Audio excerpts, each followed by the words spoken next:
I've been using alcohol and drugs since I was 13 years old. Some people leave treatment and don't ever have a chance to go back, thinking that they're just gonna go get one more, and that's the last one. Some people will really die.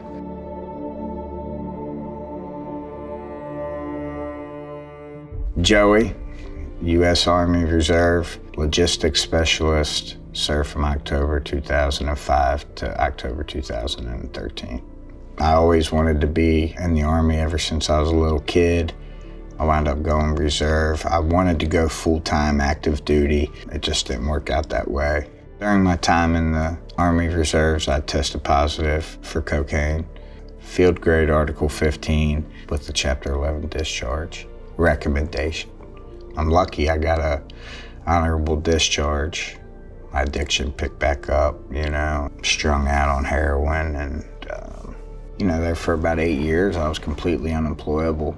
I was living in the streets if I wasn't in prison, living under a bridge in downtown Cincinnati. Everybody tried to help, as long as they could, and I was just distant from everybody. Big part of my story was self-loathing and self-hate.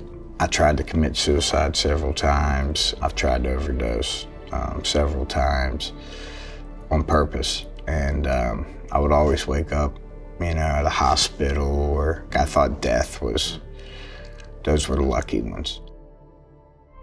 I was in veterans treatment court. I go in front of the judge. She's like, "What do you want to do?" And I said, "Go back to prison." She said, "No, I'll give you a chance." So I went to a lockdown treatment facility in Cincinnati through drug court.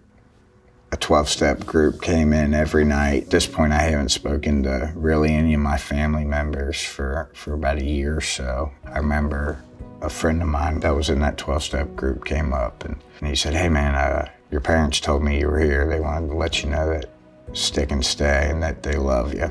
They knew, they always knew where I was. Manic depression, and then I've been diagnosed with substance use disorders. My experience with treatment and rehabs is you get out what you put in. I have a 12-year-old son. I wasn't able to see him for about 5 years.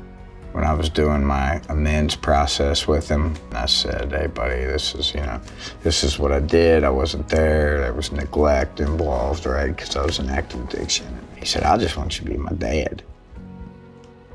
He forgave me right there.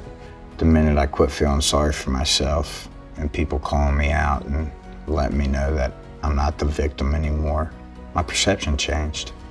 I've been sober since January 10th of 2020.